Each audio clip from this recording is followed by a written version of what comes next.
다윗의 영적 전쟁을 떠올리게 한 김상민 목사. 일부.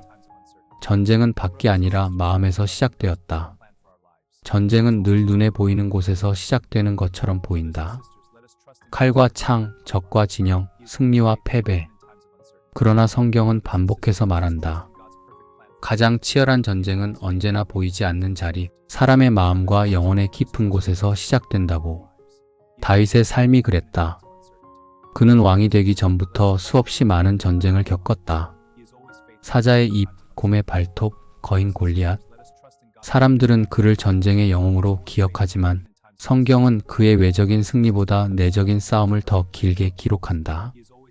사울에게 쫓기던 광야의 시간, 동굴에서 생명의 위협을 느끼던 밤, 왕이 된 이후에도 멈추지 않았던 유혹과 시험. 다윗은 늘 무너질 수 있는 자리 한가운데에 서 있었다. 그리고 오늘 많은 사람들에게 다윗의 영적 전쟁을 떠올리게 한 한 사람이 있다. 김상민 목사. 그의 이름이 알려진 이유는 화려한 성취 때문이 아니었다. 오히려 그는 무너질 수밖에 없어 보이는 순간들 속에서 끝내 중심을 잃지 않았던 사람으로 기억된다. 사람들은 종종 묻는다. 어떻게 그 상황에서 버틸 수 있었을까? 왜 그는 끝까지 무너지지 않았을까? 하지만 이 질문은 조금 수정되어야 한다. 그는 무너지지 않은 사람이 아니라 무너질 때마다 다시 하나님 앞에 엎드렸던 사람이었다.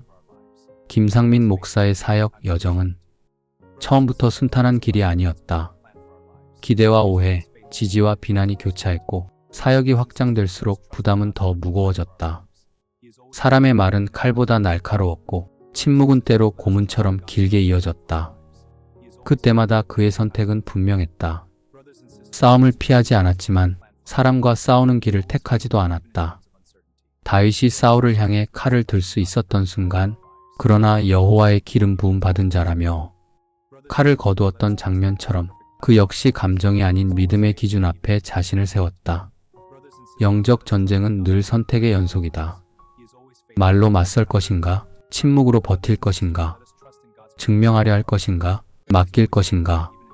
김상민 목사는 선택의 순간마다 자신을 변호하기보다 하나님께 묻는 길을 택했다. 그 길은 빠르지 않았고 결코 편하지도 않았다.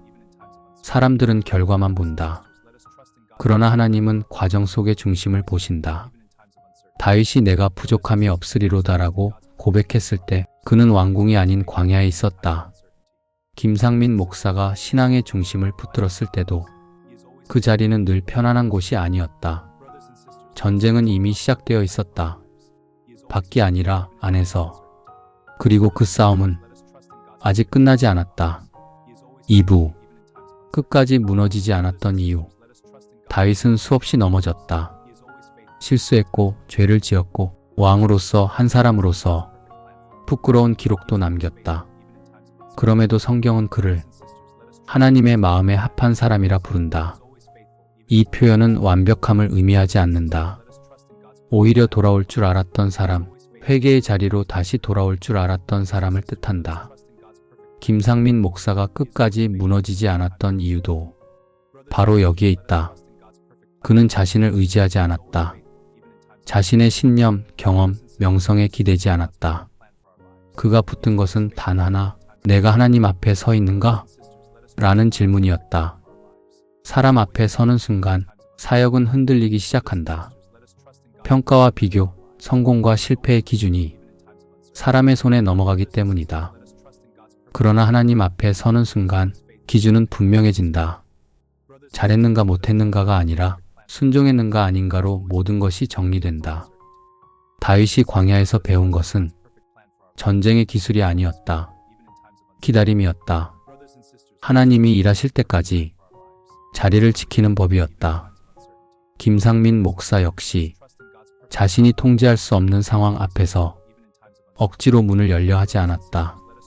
닫힌 문 앞에서 소리치기보다 그 문 앞에 무릎을 꿇었다. 영적 전쟁에서 가장 위험한 순간은 싸움이 격렬할 때가 아니다. 오히려 지쳤을 때 이쯤이면 괜찮지 않을까라고 타협하고 싶을 때다. 다윗은 그 순간에 무너졌다. 그리고 그 무너짐의 대가는 혹독했다. 그러나 그는 도망치지 않았다. 핑계 대지 않았고 책임을 전가하지도 않았다. 하나님이여, 내 속에 정한 마음을 창조하소서.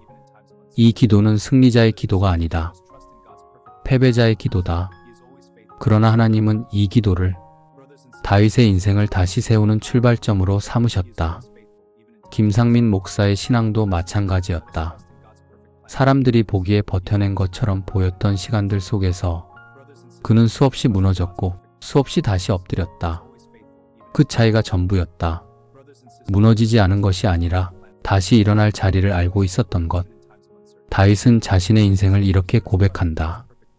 내 영혼아, 어찌하여 낙심하는가? 너는 하나님을 바라라. 이 고백은 상황이 좋아서 나온 말이 아니다.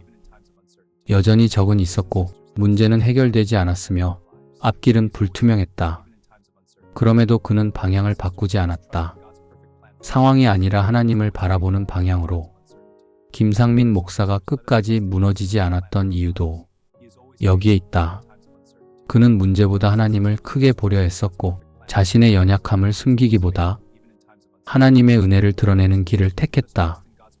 영적 전쟁은 오늘도 계속된다. 이 영상을 보고 있는 당신의 삶에서도 조용히 그러나 분명하게 다윗의 전쟁은 끝났지만 그의 방식은 여전히 유효하다. 김상민 목사의 이야기가 많은 이들에게 울림을 주는 이유도 그 싸움이 우리의 싸움과 닮아 있기 때문이다. 끝까지 무너지지 않았던 이유. 그 답은 의외로 단순하다. 그는 끝까지 하나님을 놓지 않았다.